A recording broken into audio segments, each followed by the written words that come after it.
¿Están desganados? ¿Están cansados? ¿Algo? Bueno, pues pues es hora de avitacharse un poquito, ¿no? Hay que despertarse porque necesitamos entrar a la palabra de Dios y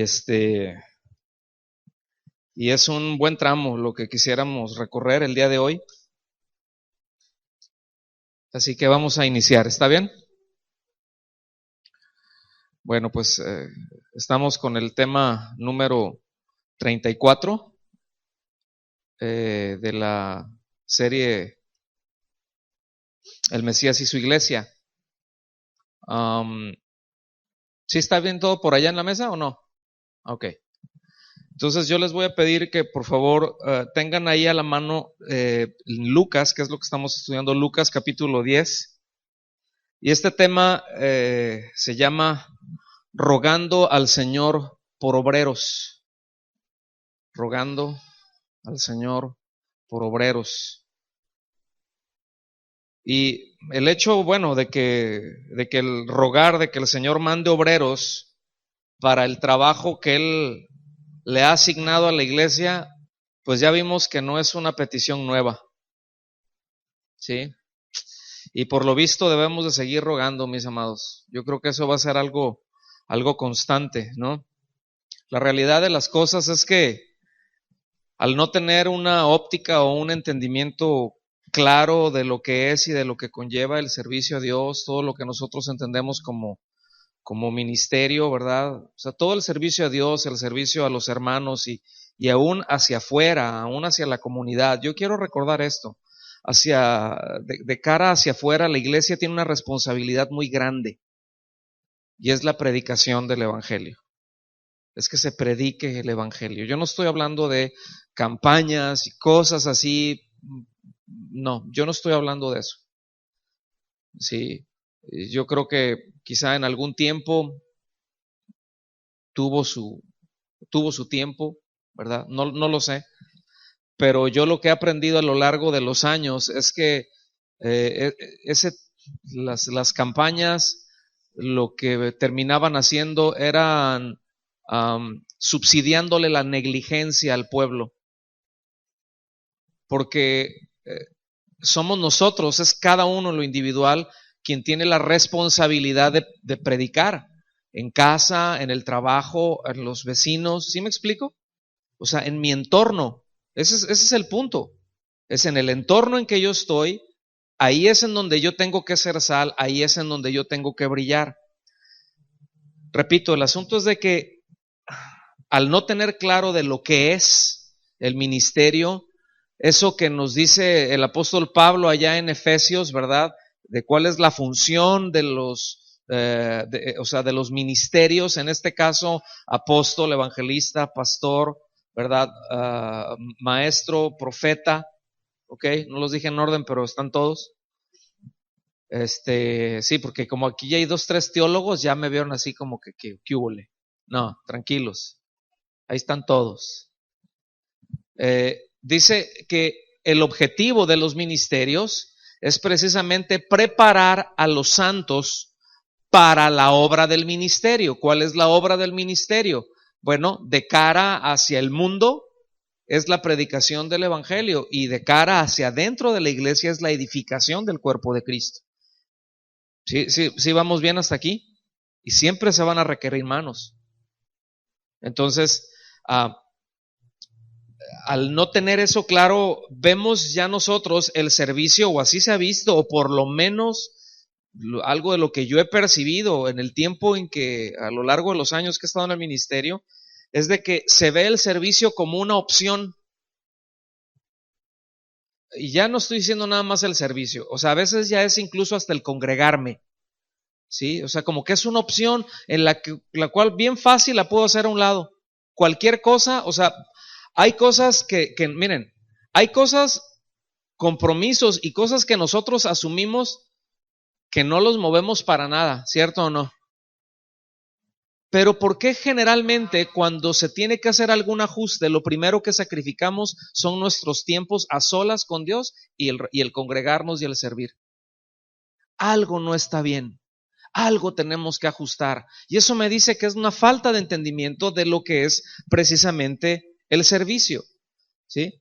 Porque nos dice, bueno, el hecho, repito, de que no lo tenga en claro, lo voy a ver como como una actividad buena, que sí efectivamente quiero hacer. Si yo pregunto, ¿cuántos quieren servir?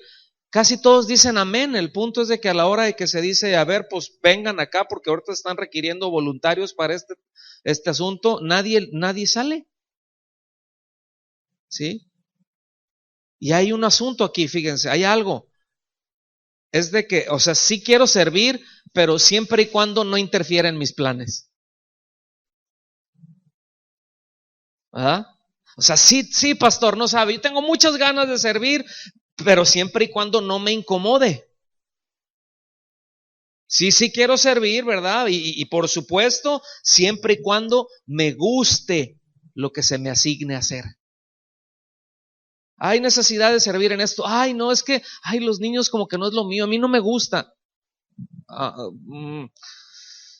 Sí, pues hay necesidad de servir en lo que sea, ¿verdad? Ay, pues no sé, a mí como que esa área no se me da muy bien. Y así puedo sacar una lista de excusas bobas que metemos, que no es otra cosa que una falta de entendimiento que nos lleva precisamente a a un crecimiento, porque el que no sirve no crece. O sea, así estamos diseñados, y yo no inventé esa fórmula, yo no inventé esa ecuación. El que no empieza, el que no sirve, pues, escúcheme bien, servir no es plataforma, servir no es venir acá, no es hacerlo desde aquí, desde el frente. Hay una variedad y una infinidad de servicios que se requieren y que generalmente son unos pocos los que llevan la carga de los demás. Podría ser, o pudiera ser, perdón, mucho más ligero. Y no estoy hablando de esta congregación en particular. Sí hay un buen número de servidores, pero hacen falta. Sí me voy a entender hasta aquí, ¿vamos bien? ¿Ahí muere ya o le seguimos? ¿Le seguimos? Les voy a dar un breve bosquejo de lo que vamos a tratar aquí en este tema. Cuando el Señor dijo, rogad al Señor que os envíe obreros, Él tenía en mente que los que tenían que rogar, pues también eran los mismos obreros. O sea, ese rogad no es nada más yo estoy rogando, sino ustedes rueguen, está en imperativo. Ahorita vamos a ir para allá también. Eso está en el versículo 2, ¿verdad? Pero también les advierte ahí en el versículo 3 o a partir del versículo 3 que iba a ser algo riesgoso, que iban a implicar riesgos, que iban a implicar incomodidades y que iban a implicar riesgos y que, como lo vamos a ver en el versículo 4, pues que se requería que se dieran prisa, ¿sí? Les hace ver que los que iban a ser enviados iban a ser sostenidos por aquellos que aceptaran el mensaje, por medio de la hospitalidad que la gente mostrara hacia el mensaje, hacia el evangelio, ¿sí? Del reino de Dios, y obviamente al hecho de anunciarlo. ¿Sí? Les dice que a las ciudades que creyeran ese mensaje, pues les dijeran, el reino de Dios, ¿verdad? Se ha acercado hasta ustedes, pues ahí viene ya, aquí está el Mesías, ¿sí? Pero también a las ciudades que les rechazaran, es decir, a quienes los recibieran, pues hay bendición, pero a los que les rechazaran, pues todo lo contrario, ¿sí? Para aquellos que les rechazan hay unos tremendos ayes, o sea, el ay, ¿sí? Entonces vamos al versículo número 1, porque hay mucho que recorrer. Dice, versículo 1, después de estas cosas, designó el Señor también a otros 70, digan conmigo, otros 70, a quienes envió de dos en dos delante de él a toda ciudad y lugar a donde él había de ir. Fíjense bien, dice, después de estas cosas, ¿después de qué cosas? ¿De qué? No les entendí. Creo que es lo que pasó anteriormente, qué es lo que vimos la semana pasada. O sea, ¿cuál es el contexto en donde está aquí? Después de estas cosas, esto es después de que Jesús emprendió su viaje a Jerusalén. Acuérdense que ahí está caminando hacia Jerusalén. Y él ya está avanzando, él ya dejó el norte, ¿sí? Él ya dejó Capernaum, él ya dejó esas áreas, él ya va de camino al norte, él ya está en territorio de Samaria, ¿sí? Aquí se está desarrollando todo esto. Dice, bueno, después de esto, ¿verdad? Esto sirve, escuchen bien, para enfatizar la importancia de su trayecto a Jerusalén, ¿sí? O sea, la trascendencia de ello. Porque es la etapa, póngame mucha atención, porque esta es la etapa, ese trayecto hacia Jerusalén, precisamente en donde más escribe Lucas. Ahí es en donde más detalle provee, ¿sí? Todas las demás, o sea, si hacemos un análisis, pudiéramos decir, por la cantidad de palabras o por la cantidad de versículos, pero más por palabras, ¿sí? Nos vamos a dar cuenta que las cosas donde más relata, donde más detalle provee, es ahí precisamente. Entonces, implícitamente, cuando dice después de estas cosas, o sea, él viene diciendo que ya está avanzando hacia Jerusalén y a partir de aquí empieza a describir mucho, ¿verdad? Y dice, bueno, después de estas cosas, dice, designó, o sea, el Señor apuntó a. O sea, no dijo, no, yo quiero. A ver, ¿cuántos voluntarios? Yo quiero. Ok, ven, pásenle todos los voluntarios. No, el Señor designó. Y estas son cosas que nosotros tenemos que tener muy claro en cuanto al ministerio. Él es el que designa. Él es el que da. Ahora, cuando Él nos da, pues es que estamos cerca. Hay que estar cerca. A veces queremos, pero no estamos. Así como que alguien me explique. Sí me estoy explicando con eso. Entonces dice, bueno, después de esto, y aquí ya Lucas dice, designó el Señor y lo llama Señor, ¿verdad? Por ese nombre. De hecho, este es otro rasgo que quiero recalcar, porque acuérdense que estamos estudiando el Evangelio de Lucas. Y Lucas es precisamente el que usa más el término de Señor, refiriéndose a Jesús, que cualquier otro de los evangelios. O sea, de los 4 evangelios que hay, es Lucas el que más veces se refiere a Jesús como el Señor. ¿Sí? ¿Por qué? Porque aquí le atribuye a él, o sea, ciertamente la propiedad o no quiero decir la característica, pero sí la prerrogativa de ser el Salvador, pero también el que tiene toda la autoridad y el que tiene toda la majestad, el que está por encima de todo. Eso es algo en donde enfatiza mucho Lucas, que el Señor está por encima de todos, no importa quién seas, el Señor está por encima de todos. Pues tus respuestas al Señor, eso es otro asunto, pero Él está por encima de todos. Y así, o sea, siempre lo está exaltando, ¿ok? Ahora, nada más así como un dato curioso, porque Él dice que mandó a 70, o sea, no era nada más, esto es muy parecido al asunto que da ahí de los 12, pero es otra vez, nada más en el Evangelio de Lucas, donde menciona a estos 70. En los otros, en Mateo, en Marcos, se refiere a los 12, les da la misma encomienda, fíjense bien, la misma encomienda que les dio a los 12, ahora se les da a los 70. Probablemente los 12 se quedaron ahí, haciendo otras cosas ya. Y ahora los que fueron a hacer el trabajo que antes habían hecho, estos 12, ¿sí? Ahora lo fueron a hacer 70, pero 70 es un número que tenía mucho significado para los judíos, no sé, ¿verdad?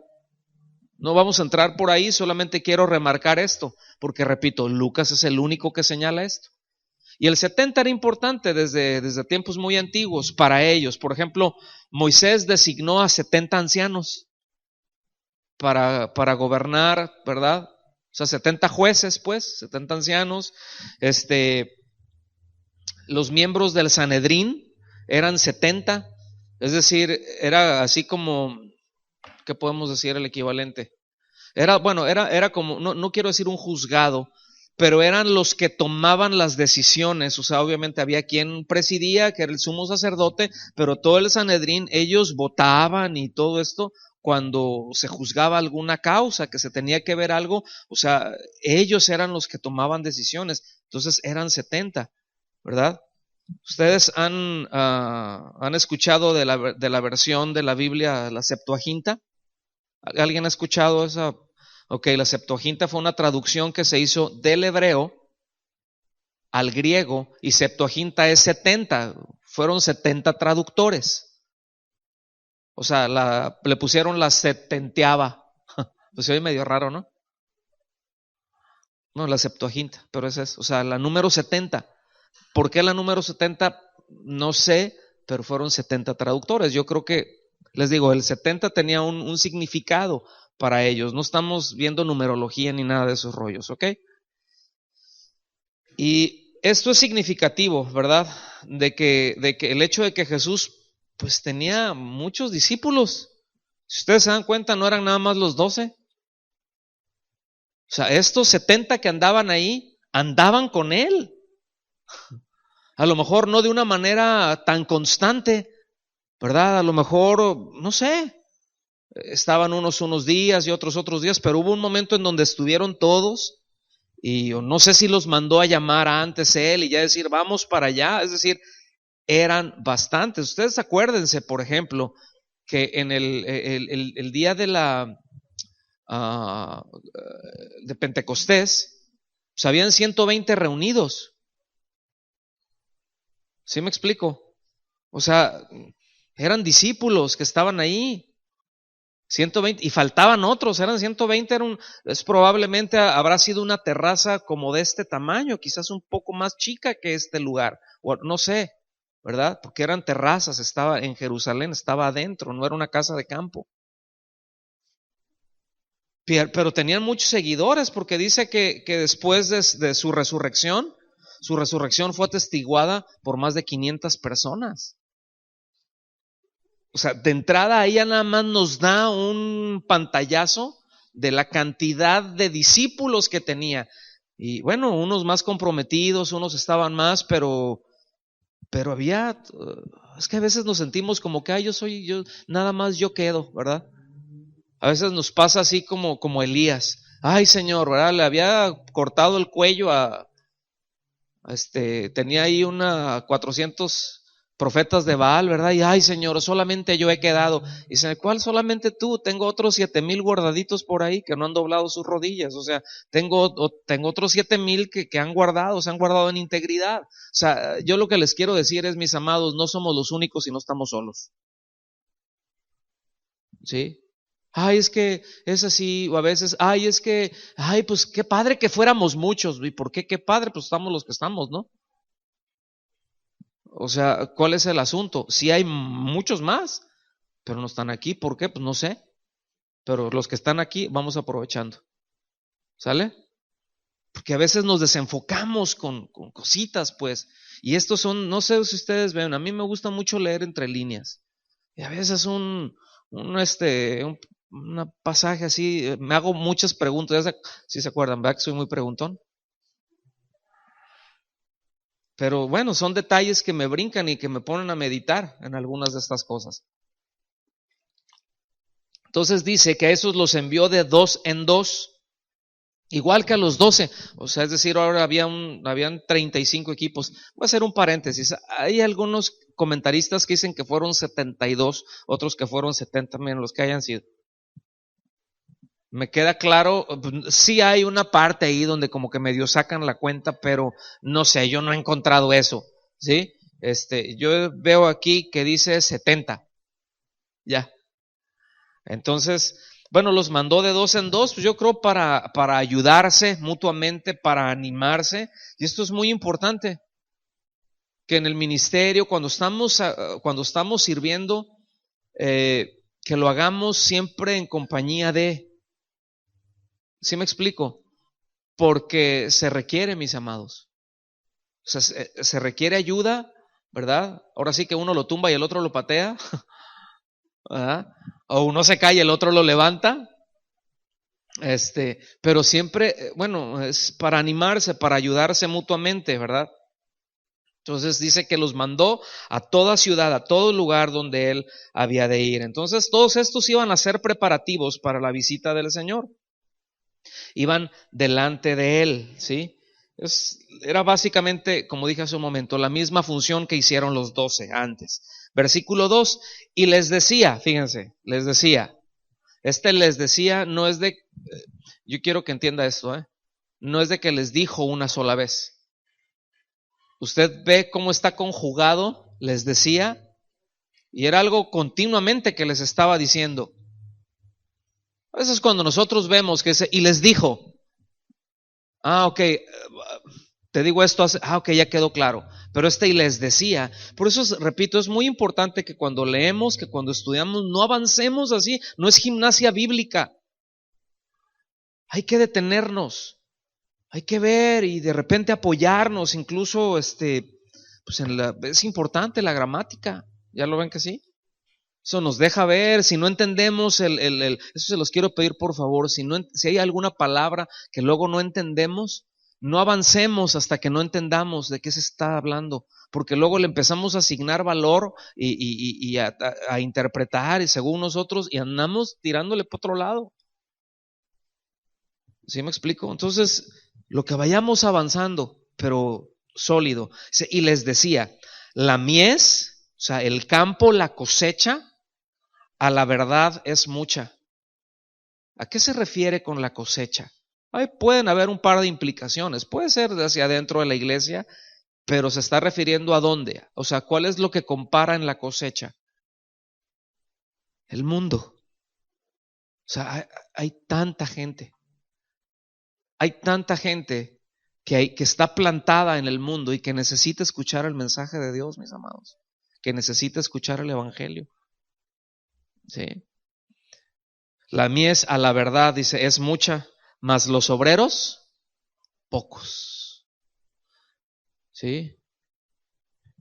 Y un pastor que nos dijo, bueno, son pocos y muchos de esos pocos flojos.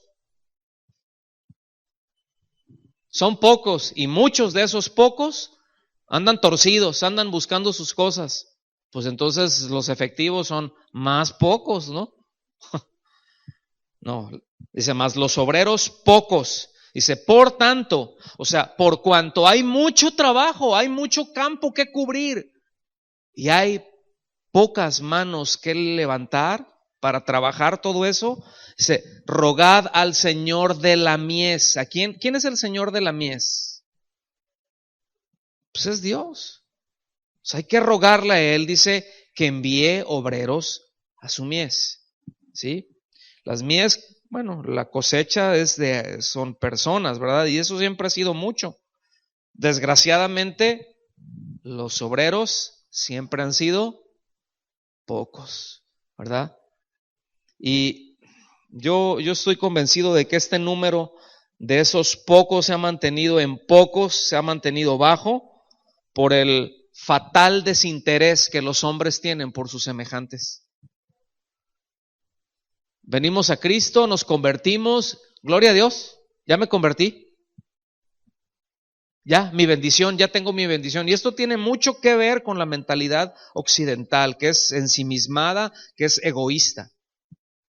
Ya me convertí, ahora me voy a la iglesia a cantar unos cantitos en lo que me muero para ver si me voy con el Señor. Porque a veces ni siquiera esa certeza hay. Y pues ahí lo voy a estar y sí creo, pero no hay una calidad de obrero. Quiero hacer una pregunta.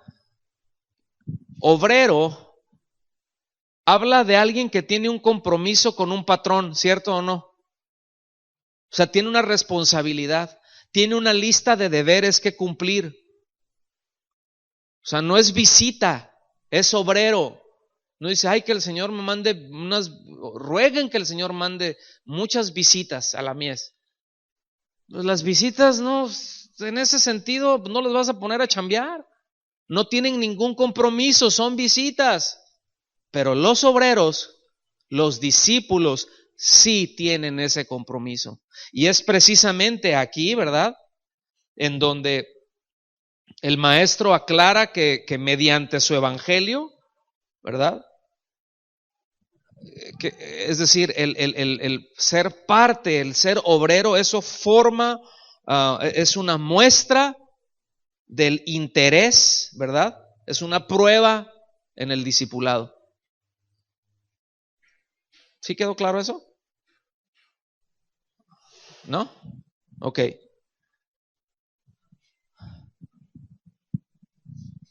Yo puedo preguntar ahorita, ¿cuántos son cristianos? A ver, levanten su mano los cristianos. Ok, voy a hacer otra pregunta. Levanten la mano los discípulos. ¿Por qué son menos manos? Levanten la mano los obreros. Ahora, pues, sí, todos, ajá. Pero ¿sí es cierto? O sea, ¿hay ese compromiso de obreros? De que estoy ahí y me paro y me planto y le doy y hago a un lado mis cosas, o sí soy obrero siempre y cuando no me incomode, soy obrero siempre y cuando hago lo que me guste. ¿Así funciona una fábrica? Por ejemplo. Ay, no, pues se requiere una solicitud, ¿verdad? Se requieren obreros que les guste agarrar la escoba. Todos quieren llegar de jefe, pero no hay. ¿Sí? No sé si quedó claro. ¿Ahora sí? Entonces, debemos, mis amados, de ver la necesidad que hay. Sí, hacia el interior, pero también hacia afuera. ¿Hay necesidad en su familia de que se predique el evangelio? ¿Y hay necesidad en su trabajo? Amigos, quizá. Miren, voy a hacer a ver si me alcanza el tiempo, pero es que quiero hacer porque esto está en el libro de los Hechos. Ustedes recuerdan que Pablo era uno de los autorizados que les ponía unas corretizas a los creyentes, ¿sí? Y que le ponía unas corretizas a los creyentes con un cierto grupo de judíos, o sea, él siendo judío, pero él dice que después menciona a Pablo que eran con los griegos, pero eran judíos de habla griega, ¿ok? Luego no tengo tiempo para meterme más ahí. Eran judíos que hablaban griego, no hablaban hebreo, ellos su cultura y todo era helenística, pues, ¿no? Y después hablaba hay otros, ¿verdad? De los libertos. ¿Alguien sabe lo que son por ahí? Habla de la sinagoga de los libertos. ¿Quiénes eran los libertos? Eran otro grupo de judíos, pero estos eran de habla latina. ¿Sí? Estos hablaban latín. ¿Ok? Entonces, ese era el grupo cuando, ¿se acuerdan cuando el apedreamiento de Esteban? O sea, cuando Esteban fue apedreado, fueron los griegos y los libertos los que movieron todo el asunto, los que dice que aceleraron a toda la gente, ¿sí? Y Pablo estaba con ellos lo conocían a él. Pero fíjense después, Pablo a los primeros que les fue a predicar era a la sinagoga de ellos, de los griegos y de los libertos. Debo decir otra cosa, fue una buena intención de Pablo, pero no era la dirección de Dios, porque la dirección de Dios era que fuera a los gentiles. Y después ya corrigió, ya hizo, ¿no? Pero a lo que voy, o sea, él pudo ver esta necesidad y trabajar por eso. O sea, a él lo conocían. Y tan es así que al principio, cuando empieza a predicar Pablo ahí en Jerusalén, ahí con los griegos, con los libertos, pues se lo querían echar al plato, al igual que Esteban. Y él conocía ese riesgo. Sí me doy a entender. Entonces sí debemos de ver la necesidad y debemos de trabajar y orar por más obreros. El asunto es de que también aquí no se trata del asunto de vamos a orar porque el Señor levante obreros, pero si yo no estoy dispuesto a ser uno de ellos, no se vale. Es decir, si yo no estoy dispuesto a ser un obrero, voy a decir algo muy feo, pero si yo no estoy dispuesto a ser un obrero, tú no estás, o sea, si yo no estoy dispuesto, me reguindo para atrás. ¿Sí? Empezamos otra vez. Buenas tardes, bienvenidas. ¿No? O sea, si yo no estoy dispuesto, voy a hablar yo, primera persona, si yo no estoy dispuesto a ser un obrero, yo no tengo derecho siquiera a orar por eso. ¿Cómo la ve? Vamos a orar por misiones. Si yo no estoy dispuesto a apoyarlas o incluso a ir, ¿sí? Yo no tengo derecho a eso. Yo, o sea, es decir, mi corazón está ahí y bueno, pues voy a apoyar, voy a estar apoyando en oración y voy a estar metido y voy a estar clavado ahí con eso. Ahí está mi corazón y voy a hacer cosas para eso, para dar soporte ahí. Yo entiendo que hay unos que tienen un llamado a una cosa, otros llamado a otra cosa, pero por eso estoy diciendo, esto es algo muy interno, esto es algo muy del corazón, porque a veces decimos, no, es que, es que lo mío es orar. Bueno, pero también hay que hacer, porque a veces nada más es que yo oro y eso es mi ministerio, es la oración. No, no sea flojo. No, sea más diligente, porque hay muchas cosas que hacer. Sí, voy a orar porque y qué bueno que así sería, que así fuera. Voy a orar porque el Señor levante gente para la limpieza. ¿Sí? Bueno, en lo que oro, agarro una escoba. Y agarro la escoba y voy orando, ¿verdad? Como dice el Proverbio 53.574, a Dios orando y con el mazo dando. ¿Sí? O sea, hay que ponerle acción a este asunto. O sea, el Señor los envía, ¿sí? Y ellos van. Obreros a la mies, y yo los envío, ¡pum! Ellos respondieron rápido, ¿sí? ¿Por qué? Porque Dios, miren mis amados, Dios no va a mandar obreros para ayudar al flojo, ¿sí? Esto, o sea, Dios, entiéndame esto. Señor, manda obreros, pero yo no me muevo. O sea, repito, esa oración no es o sea, Dios dice, no, yo no voy a mandar a alguien, ¿sí? Para que subsidie tu negligencia, para que subsidie tu flojera. No, muévase. ¿Cómo la ve? Confrontador, ¿no? Yo no sé ustedes, pero a mí me pega. Y hay una preocupación, es bien claro que hay una preocupación del Señor, del Mesías, ¿verdad? Que no se concentraba nada más en los judíos, sino de ir a los gentiles, ¿verdad? Que él no limitó, o sea, él no limita su amor a un determinado grupo de gente. Él ama, ¿sí? ¿A quiénes ama el Señor? ¿A quiénes ama? ¿Amará a todos? Él tendrá un deseo de que la gente escuche el mensaje del Evangelio para que puedan ser salvos, ¿sí o no? Y luego, heme aquí, Señor, envíalo a él. ¿Sí me doy a entender? Pues ahí es acción que tenemos, son acciones muy concretas que debemos de tomar. Noten que hay un equilibrio muy bonito, cómo se mantiene aquí entre la soberanía de Dios, ¿verdad? Y la responsabilidad del hombre. Porque hay grupos, o sea, dentro, puedo decir hermanos, ¿no? A veces no la traen clara, pero bueno, sí han puesto su confianza en Cristo y solamente creen, o sea, es la fe en la gracia, porque debo de subrayar, es la gracia la que nos salva, es la fe el medio por el cual tenemos acceso a la gracia, pero lo que nos salva es la gracia, ¿sí? Si ellos han puesto su confianza ahí, bueno, en el Señor o en la obra de Él, bueno, son hermanos, aunque algunos de ellos han tomado una postura, es una postura filosófica, es decir, bueno, no, pues ya como el Señor, ya no es necesario predicar, porque pues ya el Señor, ¿para qué? Si ya los salvó a algunos y ya predestinó a unos para un lado y otros para otro, entonces no es necesario. El Señor se va a encargar. Eso no es lo que vemos en la Escritura, en ninguna parte. Rogad que el Señor de la mies mande obreros, porque hay mucha gente que se está perdiendo y no tienen excusa. O sea, yo quiero Yo quiero que estemos claros. No tienen excusa. Ningún hombre tiene excusa. Pero tampoco nosotros. No sé si me doy a entender. ¿Sí o no? ¿Se quedaron acá? ¿Entraron en shock? ¿Les cayó la unción o qué?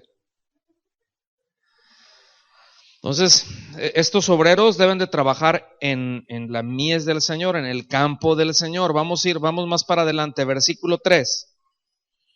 Dice, id, fíjense bien, id, o sea, vayan.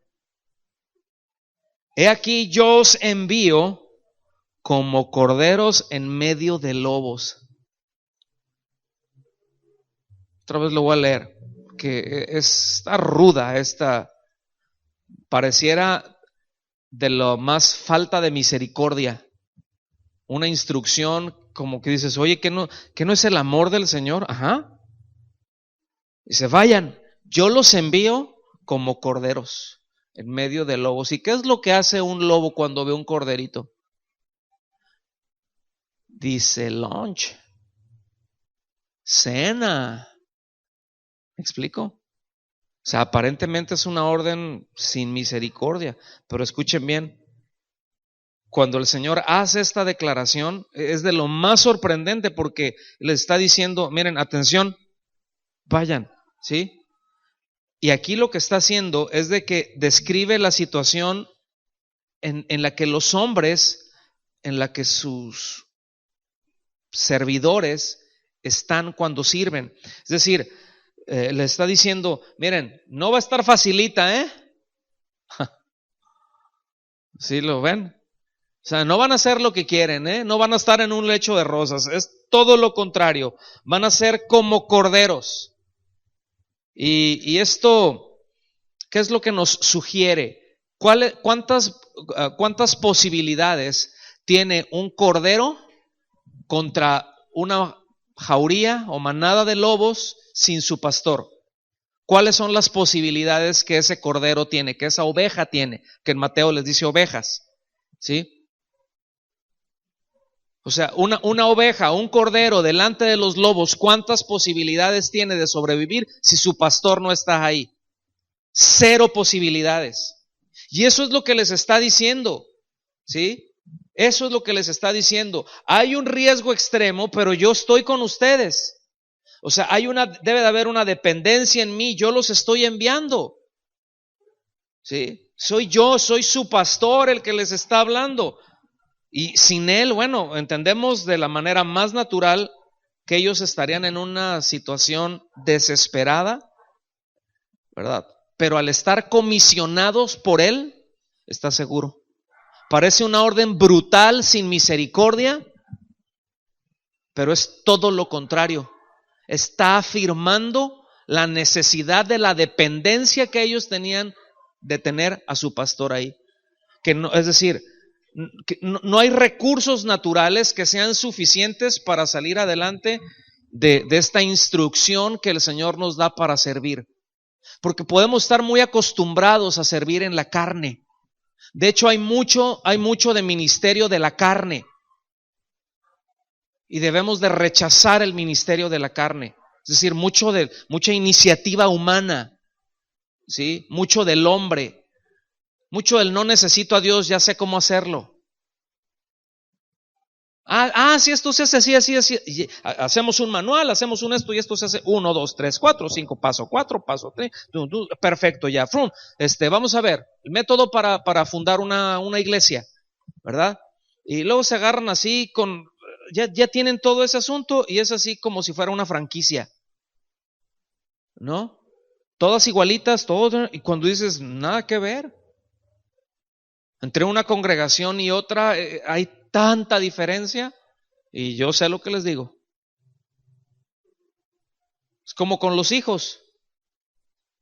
Salieron de donde mismo, ¿cierto? O sea, técnicamente el proceso fue el mismo. Esencialmente comen lo mismo, ¿sí? Duermen en donde mismo. Hacen todo junto, igual, pero cada uno es tan diferente. ¿Cierto? Bueno, las congregaciones también así son. Así es. Entonces aquí tenemos que tener claro eso. O sea, es una dependencia completa, una confianza en lo que Dios nos indica. O sea, Dios te da una instrucción, Dios te da una instrucción, Dios te da una instrucción. Y lo voy a repetir, Dios te da una instrucción. ¿Qué tenemos que hacer? Confiar en esa instrucción, aunque parezca algo descabellado. Ahora, no estoy diciendo, ay, el Señor me habló y me dijo, y dices, no, es que ¿sabes qué? Pues no, a lo mejor fue el Señor de los anillos, porque eso no tiene nada que ver con lo que la Escritura establece, ¿sí me explico? Porque en nombre del Señor me dijo y Dios me dijo y Dios me dijo, también han habido muchos abusos. Gracias a Dios tenemos la Escritura, ¿verdad? Entonces seguimos avanzando. Hay una expresión, ¿verdad? Que esa expresión de hablar acerca de los lobos era para describir falsos profetas también, se usaba para describir a los falsos maestros, las falsas enseñanzas. ¿Y cuáles fueron una de las cosas que tenían que confrontar, en otras palabras? Falsas enseñanzas. Tú vas con una persona, tú vas a la mies, vas al campo, predicas el evangelio y normalmente, ¿qué te dice la gente? Ya tengo mi religión. Yo ya tengo esto. Ah, no, sí, no, yo soy cristiano desde cuna. Pues, pero no vives como tal. ¿Sí me doy a entender? No, yo tengo 394 años congregándome ya. Y así, pero a veces eso no por eso se es cristiano. No tengo tiempo para meterme ahí. Muchos creen que creen, pero eso ya lo saben. En Hechos capítulo 20, del versículo 29 al 30, ahí les va. Dice, porque yo sé, fíjense bien, que imagínense la carga del apóstol Pablo, porque le está diciendo aquí a una serie de ancianos, a los ancianos de Éfeso, de la iglesia. Yo sé que después de mi partida entrarán en medio de vosotros lobos rapaces que no perdonarán al rebaño. Está refiriendo a falsos maestros, a falsos profetas. ¿Sí?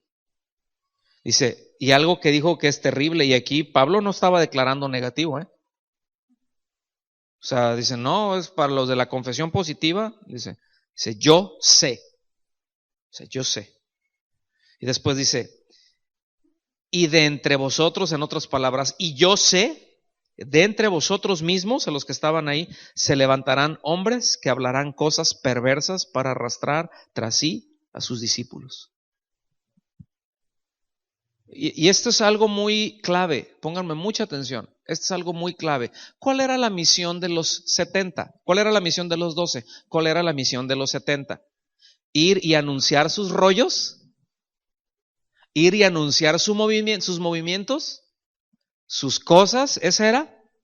¿O no era ir a anunciar que el Señor venía? Es decir, yo voy y te hablo, pero te estoy hablando de Él. ¿Sí me explico? O sea, yo sí vengo y te digo y te comparto el evangelio, pero se trata de Él. ¿Lo ven? Y esto es algo muy importante. Luego entonces, una forma que, bueno, algo de lo que nos tenemos que cuidar mucho siempre, sobre todo los que estamos al frente, los que estamos en el ministerio, es de no atraer a la gente hacia nosotros.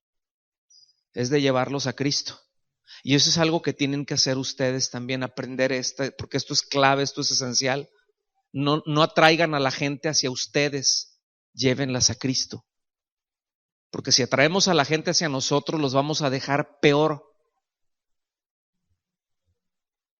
Entonces, el único que puede arreglar la vida de ellos, empezando por la eternidad, miren, si se quedan medios zafados y medios chuecos aquí en el mundo, ¿verdad? Bueno, pues ahí el Señor irá tratando con ellos, pero en esencia la preocupación, lo esencial del Señor es la eternidad de ellos. A veces nosotros estamos más enfocados en esto, por eso es muy claro tener en cuenta qué es lo que vamos a predicar cuando prediquemos. Porque mira, el Señor, tú a mucha gente le dices, mira, el Señor quiere, es que quiere cambiar tu vida, y hay gente que dice, pues yo estoy a todo dar como estoy. A mí no me interesa cambiar. Pero es que Él te puede cambiar, pero yo no quiero que me cambien, estoy muy bien así. ¿Sí? ¿Cierto o no? Sobre todo intenta hacer eso, mira, con alguien que sea moralmente bueno, que le esté yendo bien en sus negocios o en sus empresas, que esté, pues, lo que conocemos como muy bien con la familia. Son las personas más difíciles de compartirles si nos ubicamos en las cosas de la tierra. Porque muchos de ellos dicen, pues a mí me ha ido bien, gracias a Dios, te dicen. El Señor me ha bendecido, pues yo tengo mi religión. Y tú ves las vidas de ellos y son buenos padres, son buenos esposos, ¿sí?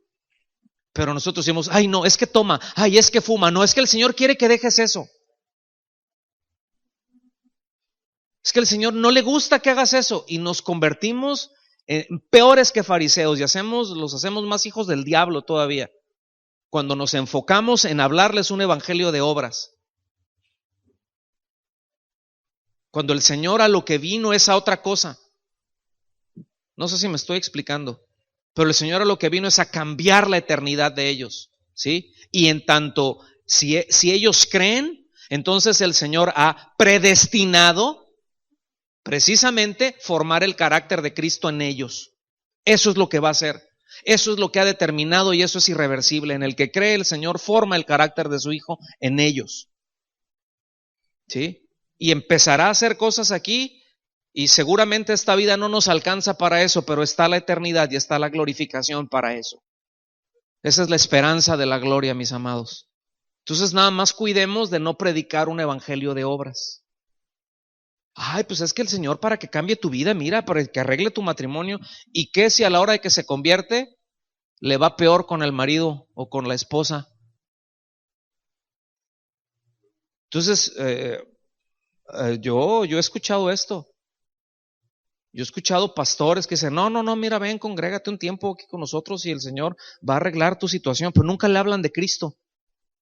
Entonces hay gente que va porque tengo un problema, tengo una necesidad y pues quiero que el Señor me la arregle, pero sigue siendo el mismo cocodrilo y la otra pues sigue siendo la misma cacatúa, ¿verdad? La misma urraca nunca hay un cambio de naturaleza, se esperan y si les dicen tienes que orar, pues oro. Y tienes que venir y pues lo hago. Y ahí están un tiempo yendo a la iglesia y ahí están un tiempo congregándose, pero no ha habido un cambio de naturaleza porque nunca escucharon el evangelio, no han puesto su confianza, ni siquiera se han arrepentido en el sentido, a veces es arrepiéntete de tus pecados. Bueno, sí, pero va muchísimo más allá.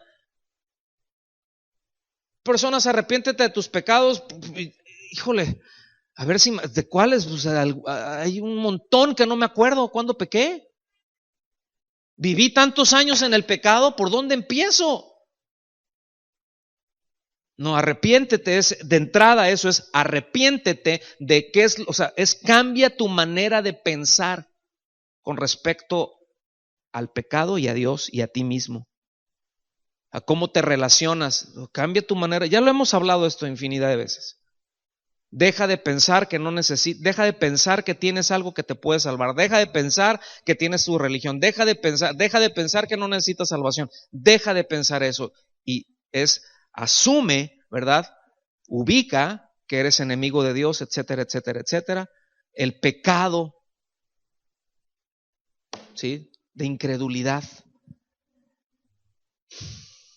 Y arrepiéntete y conviértete. Son dos cosas distintas.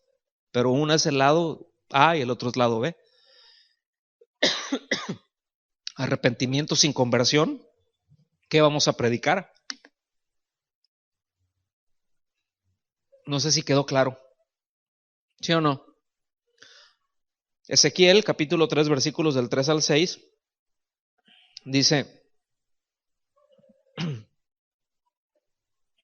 después de hablarme, entró el Espíritu en mí, está hablando el profeta Ezequiel, y me afirmó sobre mis pies,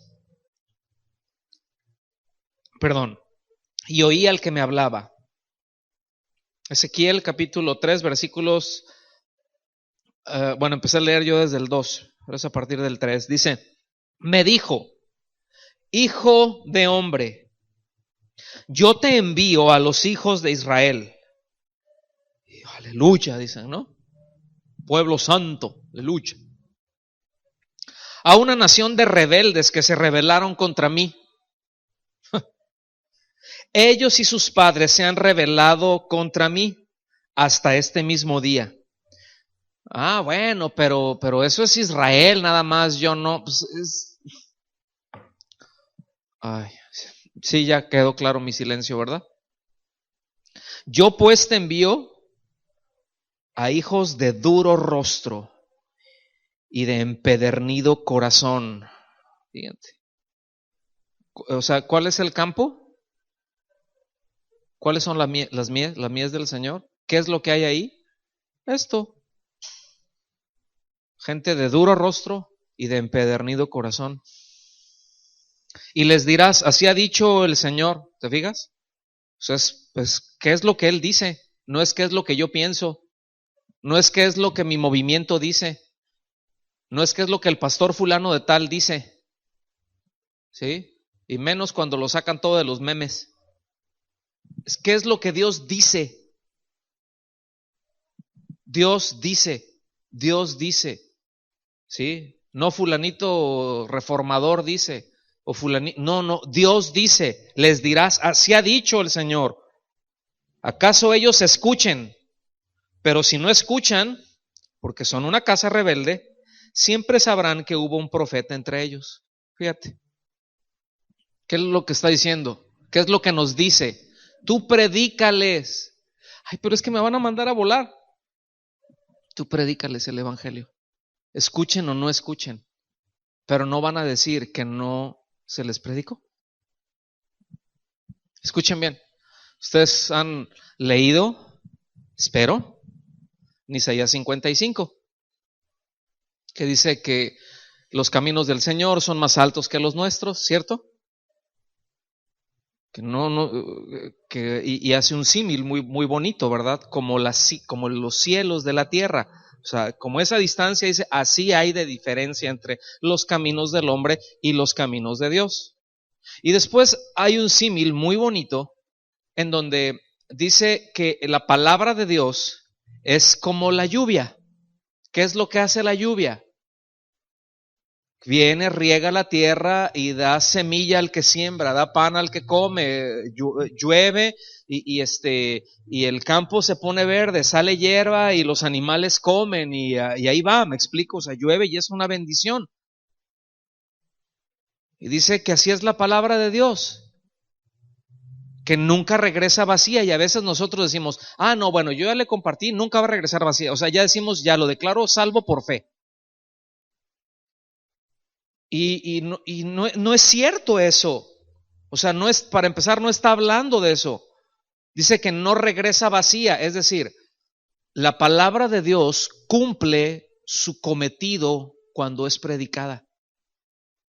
Escuchen bien, la palabra de Dios cumple como la lluvia. Tiene un propósito. ¿Cuál es el propósito del evangelio? Cuando se predica el evangelio, ¿qué pasa con aquellos que creen? A ver, ¿qué pasa con cuántos han creído? ¿Y qué les pasó? ¿Se quedaron iguales? No han creído.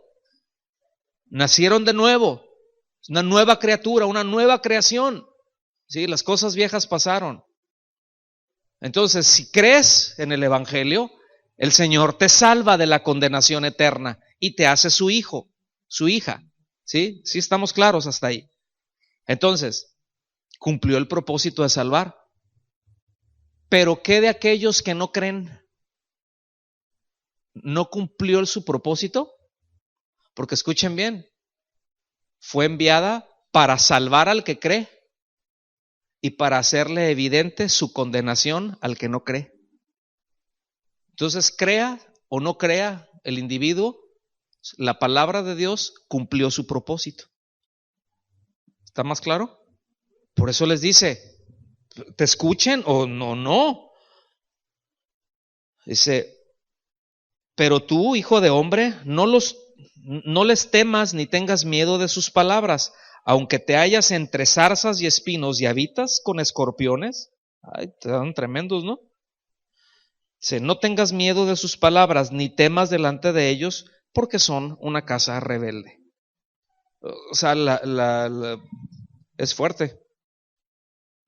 A veces, ay, le prediqué y me mandó a volar, ¿verdad? Me dijo que no, y no quiere, y ay, pues no sé, yo creo que esto no es lo mío, y ya no le voy a compartir a nadie más. Y se desaniman cuando dices, bueno, o sea, mi asunto no es convertirte, mi asunto es compartirte, que te quede muy claro el mensaje del evangelio. Eso es lo que la iglesia tiene que hacer. ¿Estamos aquí? Versículo 4, no llevéis bolsa, ni alforja, ni calzado, y a nadie saludéis por el camino. Miren, aquí no está diciendo, cuando nos habla, ¿verdad? De no llevar bolsa, ni alforja, ni calzado, no le está diciendo, váyanse descalzos. No, les está diciendo, viajen sin equipaje. O sea, viajen ligeros, se tienen que mover, tienen que entrar, tienen que salir, o sea, viajen ligeros, ¿sí? En todo esto, ahí está enseñándonos desde el versículo 3 una dependencia, digan conmigo dependencia, es depender del Señor. Y dice, bueno, y a nadie saluden, ¿qué era? ¿Que sean groseros? No, mis amados, no es eso. Aquí lo que está hablando es de que luego tenían o sea, cuando ellos se encontraban a gente, y no necesariamente eran sus amigos, pero era una costumbre que si llegaban a algún lugar que estaban de camino, decían, ok, ¿por qué no te quedas? O los saludos, y los saludos eran muy largos. O sea, ese saludo incluía, ven a la casa, échate un taco, aquí relájate, y luego ya le sigues. O sea, era un aspecto de hospitalidad, ¿sí? Tenía que ver con hospitalidad. Entonces no le está diciendo no vayan acá y no hablen con nadie. No, los saludas, pero no es de que te quedes porque vas con prisa. No te puedes detener. ¿Sí me explico? O sea, y alguien, no me puedo quedar contigo, no se le tomaba a mal. ¿Sí me explico? Tengo urgencia por llegar a tal lugar. No puedo esperar hasta el día de mañana. No se le tomaba como una grosería. Eso es lo que les está diciendo. ¿Sí quedó claro ese versículo? Sí, entonces les digo, una de las primeras cosas, de lo primero que tenemos que aprender como discípulos es la dependencia del Señor en todas las cosas. Recalco eso, ¿verdad? Que no podemos descansar en nuestros propios recursos, ¿sí? Y eso es muy riguroso lo que el Señor les dijo. Versículos 5 y 6, en cualquier casa donde entréis, primeramente decid, paz sea a esta casa. Es un saludo muy bonito, ¿eh? Y si hubiere allí algún hijo de paz, vuestra paz reposará sobre él, y si no, se volverá a vosotros. Y esto era, bueno, entre amigos, el hecho de saludarse con esa paz, ¿verdad? Es una palabra muy bonita en el hebreo, que es shalom. O sea, es la paz de Dios, ¿sí? Qué saludo, ¿no? Pero escuchen bien, aquí esta expresión de paz sea a tu casa es mucho más que un deseo, porque luego los dejamos ahí en una mera expresión, ¿verdad? Como el Dios te bendiga. ¿Cómo estás? Dios te bendiga. Dios le bendiga, Dios le bendiga. Dios le bendiga, hermano, Dios le bendiga. Como para decir, hola, ¿qué tal? Y a veces no estamos conscientes de lo que implica la bendición de Dios. Miren, la bendición de Dios implica cambios en nuestras vidas.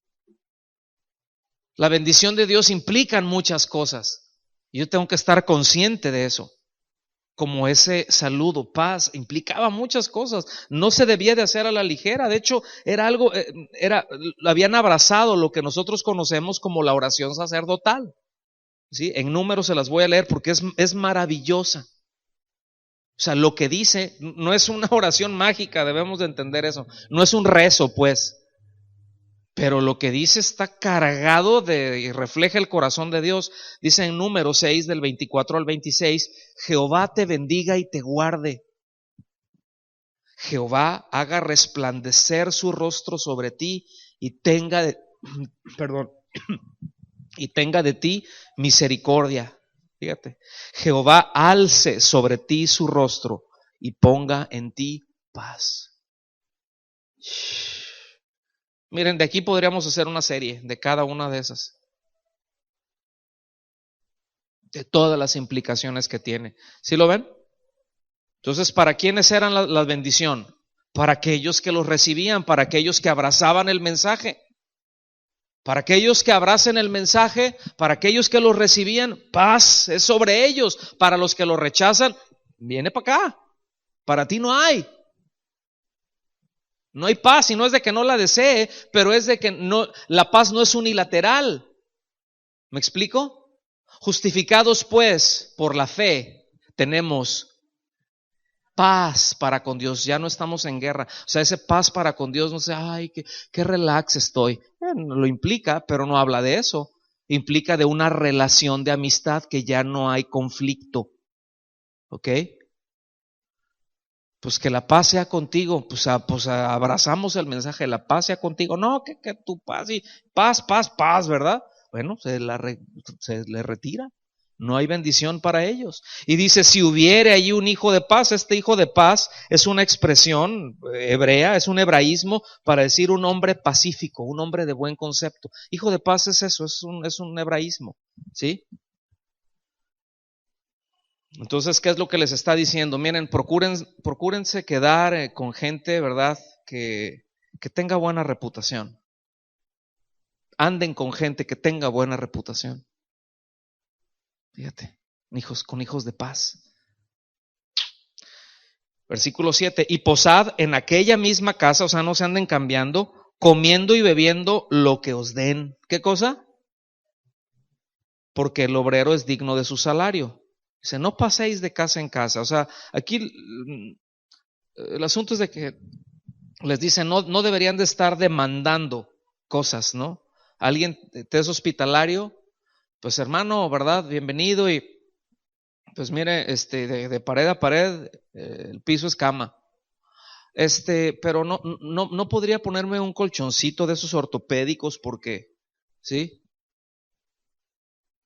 Y en la mañana, ¿verdad? Pues aquí le traigo sus huevitos. Bueno, no, es que sabe que yo quisiera otra cosa. No pudiera ser un filetito así, a la ranchera, ¿verdad? No, hay huevitos. ¿Sí me explico? Porque luego uno puede meter en problemas a la gente. Y lo que está diciendo es de que un predicador, un verdadero obrero del Señor, no tiene y nunca debe de tener un espíritu de mercenario. ¿Qué es un mercenario?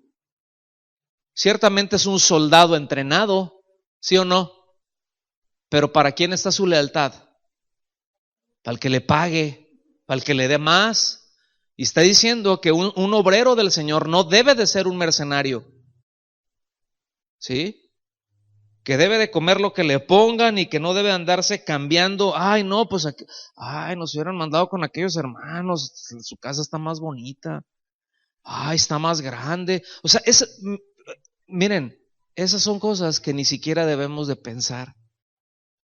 Son cosas en las que ni siquiera debemos de reparar. ¿Me explico? Ay, no, pues a mí me invitaron. No, yo espero que en un hotel y que sea así. Hay quienes demandan esas cosas, ¿eh? Les soy honesto.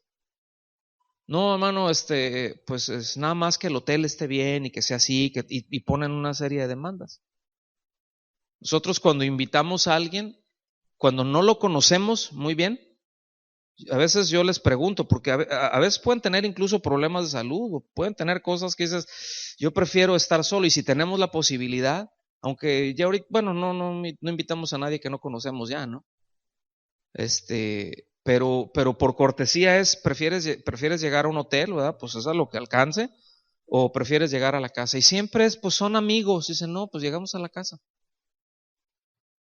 Y los hermanos que vienen y comparten y aquí que están de otros pastores, de otros lugares, pues ellos pues llegan a la casa, pues llegan a su casa. Y cuando nosotros vamos a otros lados, ¿a dónde creen que llegamos? ¿En dónde creen que se siente uno más a gusto? Llegar a casa con ellos. No dormimos, no los dejamos dormir, platicamos, ¿no? Son unos tiempos bien bonitos. Se te altera todo, ¿no? Y les alteras también. Pero es una bendición ser hospitalario. Sí, sí, vamos hasta aquí.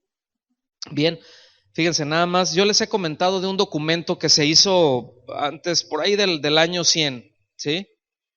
Que se llama la Didache, o que le han puesto también como la enseñanza de los apóstoles. No era otra cosa más que tenía que ver con el orden en la iglesia, ¿no? Hay muchos conceptos que están ahí que tienen que ver, era como un lineamiento, la Didache, ¿ok? Una serie de puntos, ¿no?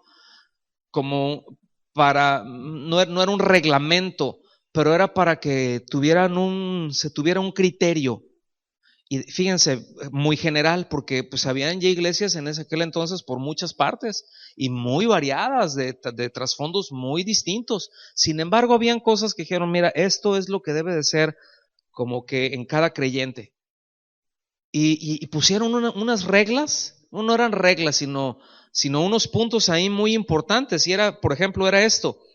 Habían muchos profetas y habían muchos maestros itinerantes.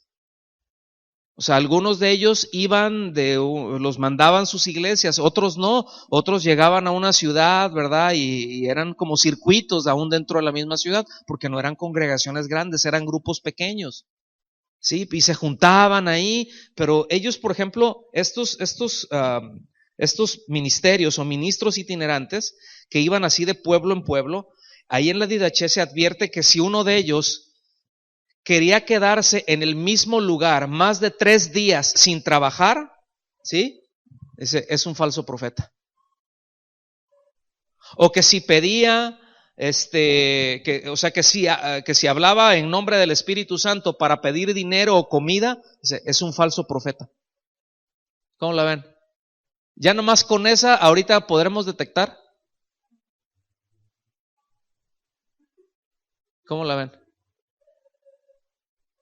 O sea, era algo muy sencillo. Algo, oye, no, pues yo sí les voy a compartir, pero ahí se juntan una lana y ellos ya decían en automático, este cuate es un falso, no lo inviten. ¿Sí? Oiga, hermano, ay, qué bonito, aquí es una bendición, pues me siento del Señor quedarme otra semanita. Sí, hermano, pues hay que hacer talacha. No, yo soy siervo del Señor. No, este es falso. Este es un mantenido. Órale, o a trabajar o chíspele.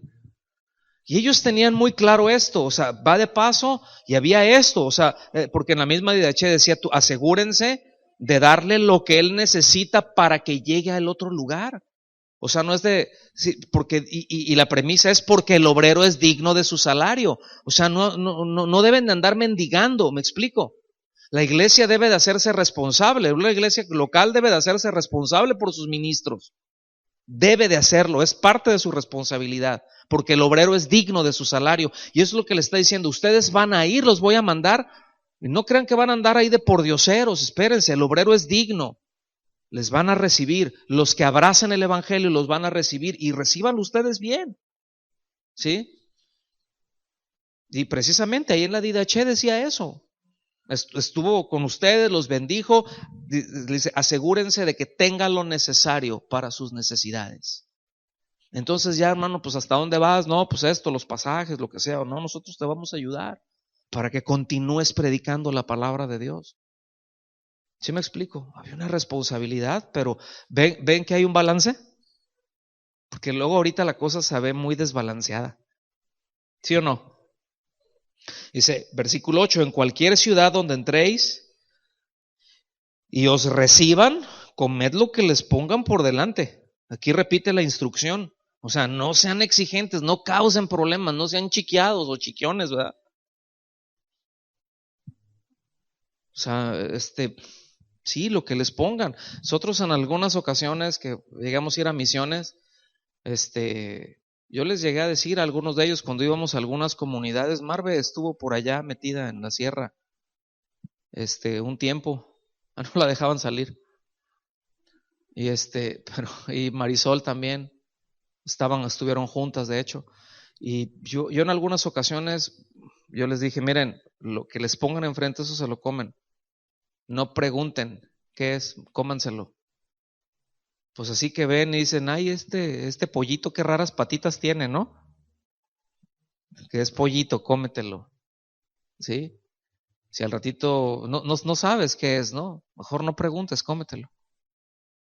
Ya, no hay ningún problema. Porque hay quienes, no, sí, me quiero ir a misiones y quiero ir allá y para el Señor. Y llegan acá y quieren llegar a un buen restaurante, ¿no? Cuando muchas veces lo que van a comer van a ser frijoles, si hay, ¿sí? Un platillo abundante en algunas partes, por ejemplo, en donde hemos ido, simplemente es eso, son huevos con frijoles y unas tortillas de este pelo. Y dices, no, yo nomás con un taquito. Dicen, como 1 metro de diámetro tienen, ¿no? Sí me doy a entender.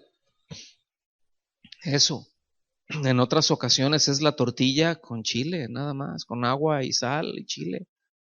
Eso hay, pues eso come. Y tu café. Entonces, fíjense, esta instrucción les está diciendo, porque es muy importante que subraye esto. Ellos estaban entrando en lo que conocemos ahorita como Transjordania, ¿sí? O sea, acuérdense, estaban entrando, andaban pasando por Samaria, era territorio gentil. En algunas ocasiones a lo mejor los iban a recibir judíos, no hay ningún problema, tenían sus mismas costumbres, comían de lo mismo. Pero cuando los recibieran los gentiles, y les llegaban ahí o sea, y ellos, y a ver, pero esta carne, ¿en dónde la compraste? ¿Se acuerdan del asunto que maneja allá con los corintios? O sea, mejor ni pregunten, cómanselo, por motivos de conciencia. Sí, que no hagan sentir mal, porque pueden llegar con gentiles. Y así como que, ay, esto, ¿y qué parte del cordero es, verdad? Y no les fuera a pasar así como a los de la comida china, ¿no? Allá en una ciudad del norte, ¿no? Ay, mira qué chistosos dientitos tiene el borrego. Cómetelo. Versículo 9. Y sanad a los enfermos que en ella haya. Y decidles, aquí es el énfasis en decir. Decidles qué cosa. Se ha acercado a vosotros el reino de Dios. Y sí habla, oren por los enfermos. Aquí el Señor les estaba dando, escuchen bien, les estaba dando la autoridad. O sea, ustedes van a hacer lo que yo he hecho siempre. Predicar el evangelio y sanar a los enfermos. Era algo muy particular. Esto no quiere decir que no oremos por los enfermos y que Dios no hace milagros, lo sigue haciendo el día de hoy, por eso oramos por ellos, ahorita vamos a hacerlo. De hecho, ¿sí? Sí están aquí conmigo. Pero ¿cuál es el énfasis? La predicación del evangelio. Porque qué bueno que recibamos milagros. ¿Sí? Qué bueno que el Señor nos sane, ¿a poco no? Pero de algo se van a morir. Aunque tengo, ¿verdad? Alguien ahí, no, pues es que tengo SIDA, con unas complicaciones de cáncer y uñas enterradas, y el Señor me sanó. Qué bueno, pero conviértete al Señor. No, o sea, muchos, no, yo ya, gloria a Dios, el Señor me ama, pues sí te ama, pero te sanó, pero de algo te vas a morir, ¿eh? Y hay de aquel que es recogido de este mundo que no haya hecho las paces con el Señor. Hay de aquel. ¿Sí están aquí conmigo? Hay de aquel que no se ponga de acuerdo con su adversario en el camino, porque si llegan donde está el juez, tilín, ¿ok? Entonces les dice, pues no, o sea, el énfasis es la predicación del evangelio. ¿Está bien? Versículos 10 y 11. Dice, mas en cualquier ciudad donde entréis y no os reciban, saliendo por sus calles, decid, aún el polvo de vuestra ciudad que se ha pegado a nuestros pies la sacudimos contra vosotros. Pero sabed esto, que el reino de Dios se ha acercado a vosotros. O sea, ¿qué era esto de sacudirse los pies? Esto era como era una expresión, ¿verdad? Donde ellos protestaban, por así decirlo, ¿no? Era algo que ellos hacían cuando entraban, por ejemplo, en un territorio gentil, cuando ya, ok, de aquí es gentil y ya para acá somos judíos, ya cuando paso para acá, aquí me sacudo todo el polvo. Era una forma, ¿no? Decir, no quiero que nada de lo gentil traérmelo para acá. Entonces era una manera de sacudirse el polvo y decirles, ¿saben qué? Yo ya les prediqué, ahí le dan, ¿verdad? Dice, sin embargo, sepan esto, que el reino de Dios se ha acercado, o sea, no van a tener palabras, no van a tener, no palabras, perdón, pretextos, ¿sí? Para decir que el Señor, yo nunca supe, a mí nunca me dijeron, ¿ok? Versículos 12. Y os digo que en aquel día será más tolerable el castigo para Sodoma que para aquella ciudad. Sí, ya hemos leído, ¿no? De qué pasó en Sodoma y Gomorra. El Señor mandó a sacar, literalmente salvó, literalmente. Él fue el que sacó al sobrino de Abraham, a Lot, ¿se acuerdan? A sus hijas, a su mujer, bueno, pues ahí se quedó toda chamoy, ¿verdad? Y pero fue sin previo aviso, ¿eh? Es decir, lo que le está diciendo, así como estos, ya, ellos ya saben, pero la muerte les va a llegar sin previo aviso. No, probablemente no van a tener tiempo de hacer absolutamente nada, ¿sí? Entonces, en otras palabras, si Dios juzgó a Sodoma, ¿por qué no va a juzgar a los demás y a Gomorra? Fíjense, si Dios juzgó a esas ciudades, ¿qué no va a hacer con las ciudades de ahora? Si Dios las juzgó por las perversiones que tenían, Dios sería injusto si no juzgara a las ciudades donde se promueve el homosexualismo, el matrimonio gay y todo eso. Pero Dios lo hará. Pero hay que predicar. ¿Sí están aquí conmigo? Versículos del 13 al 16 y terminamos. Nada más media hora más. A no les gustó ni un amén hubo. Bueno, ni modo. Dice versículo 13, ay de ti, Corazín. No es corazón, es Corazín, es una ciudad. Pero fíjense, dice, ay de ti. Y después dice, ay de ti, Betsaida, que si en Tiro y en Sidón se hubieran hecho los milagros que se han hecho en vosotras, o sea, en Corazín y en Betsaida, tiempo ha que sentadas en silicio y ceniza se habrían arrepentido. Fíjense bien lo que está diciendo, O sea, hubo ciudades como las que ya menciona, que hubo muchos milagros. Esto nos muestra que los milagros y las señales no son garantía para que la gente se convierta. Porque ¿quién no quiere su milagro? Muchas de las campañas pseudoevangelísticas así se promueven, ¿no? Venga por su milagro. Noche de milagros. ¿Cuántos necesitan un milagro? Vengan acá por su milagro. ¿Y eso qué? Y hay milagros, sí, a veces son de Dios, a veces son del diablo. Pero Dios hace milagros. ¿Y por qué los hace? Porque es bueno, porque tiene misericordia, pero ese no es el punto. ¿Por qué las hizo ahí en Corazín y en Betsaida? ¿Por qué les está diciendo es porque hay esos ayes? Recibieron los milagros, pero rechazaron su palabra, y díganme si no es eso el corazón del hombre en la generalidad. Quiero que Dios me haga el milagrito, pero no quiero que me gobierne. Sí, quiero que eso, pero no quiero que me gobierne. ¿Sí? O sea, sí hay quienes quieren un milagro, pero ¿cuántos quieren obedecer al Evangelio? Dice, por tanto, o sea, por cuanto rechazaron el mensaje de Dios. O sea, sí se hicieron milagros, dice, pero por tanto, por cuanto rechazaron el mensaje de Dios, dice, en el juicio será más tolerable el castigo para Tiro y Sidón. Eran ciudades donde el paganismo era, ¿sí? Eran ciudades gentiles para empezar. O sea, le está diciendo, miren, en ustedes esto nos enseña. Aquí hay un principio, que al que mucho se le da, mucho se le va a demandar. Y les voy a decir una cosa, ustedes han recibido mucho. Se les va a demandar. Sorry, pero se los tenía que decir. Dios les va a demandar respuestas porque les ha dado.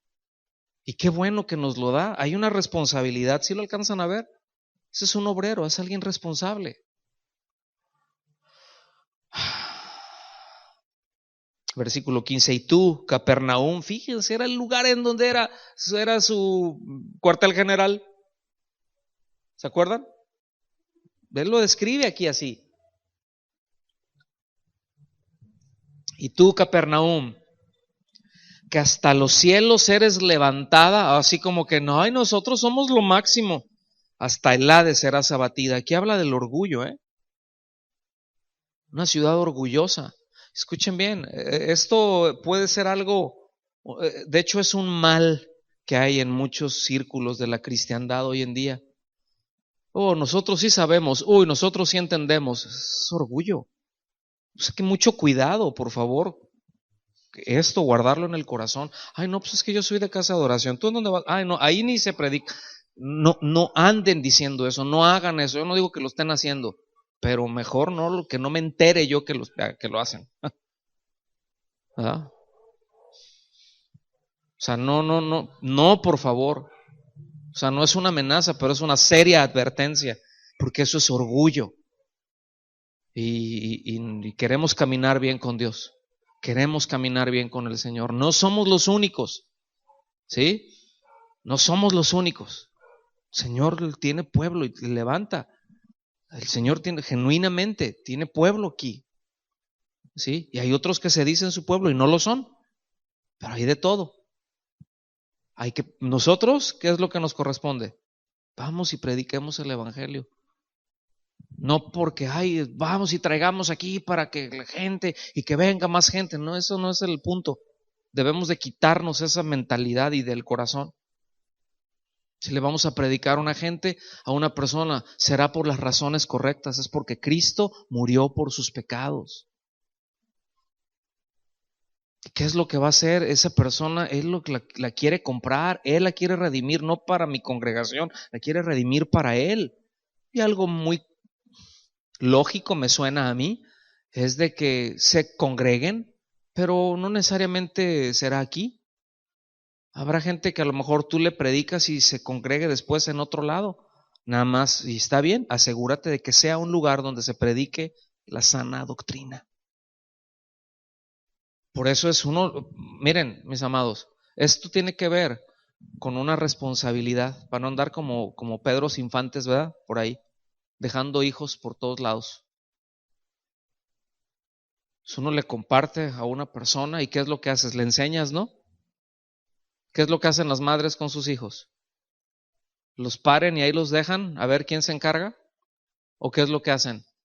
Se encargan de ellos, los cuidan, ven, ¿verdad? ¿Qué es lo que deben hacer los padres, no? Tienen a sus hijos y pues van, los cuidan, bueno. Así es, así funcionamos. Así opera el asunto. Versículo 16 y final dice, el que a vosotros oye, a mí me oye, y el que a vosotros desecha, a mí me desecha, y el que me desecha a mí, desecha al que me envió. Entonces les dice, tranquilos, tranquilos. Ustedes vayan, prediquen, es casa rebelde, a lo mejor los van a rechazar, no se detengan, pero en todo tiempo, en todas estas series de instrucciones, pero en todo tiempo y en todas las cosas dependan de mí. ¿Sí? Siempre dependan de mí. Dependan los recursos para el ministerio, Dios nos los va a dar, hermanos. ¿Sí? Cada necesidad que tengamos en cualquier cosa, sea en lo personal, sea en el ministerio, oremos al Señor por eso y que el Señor nos supla. ¿Sí? Final. Ustedes van a notar cómo cada una de las instrucciones siempre denota la urgencia y la importancia de la predicación del Evangelio, ¿verdad? ¿Sí lo vieron eso? O sea, la urgencia. Bueno, debemos de tener eso muy, muy, muy presentes, ¿no? Como discípulos del Señor. ¿Sí? Y el hecho de haber escuchado la palabra de Dios, de recibir la enseñanza, de recibir el Evangelio, bueno, ciertamente hay una responsabilidad en eso. Uno se hace responsable por recibir la palabra, por abrazar la palabra de Dios, pero también se hace responsable por rechazarla. Tienes que asumir cualquiera de las dos cosas. La gente tiene que entender eso, tiene que asumir eso. ¿Sí lo alcanzan a ver o no? O O sea, se asume la responsabilidad si se cree, pero también se debe de asumir la responsabilidad de no creer, porque seremos juzgados según la respuesta que nosotros demos a eso. ¿Sí? A un niño, a uno le puede dejar pasar muchas cosas que condenaríamos de un adulto, ¿cierto o no? ¿Sí o no? O sea, no le puedes hacer a un niño, a un bebé, las demandas. Yo no le puedo decir a Pablito que se comporte como un adulto, ¿sí? O algún bebé, no le puedo decir que se comporte como un niño de 8 años o de 10 años. O sea, no se puede. Es ilógico eso, ¿verdad? A lo mejor alguien, hasta ahí la dejamos. El asunto es la responsabilidad que tenemos, ¿verdad? Es la otra cara del privilegio. Tenemos el privilegio, pero va la responsabilidad. Ya no me quise meter más en poner otro ejemplo ya por cuestiones de tiempo. Pero hasta aquí terminamos esta enseñanza.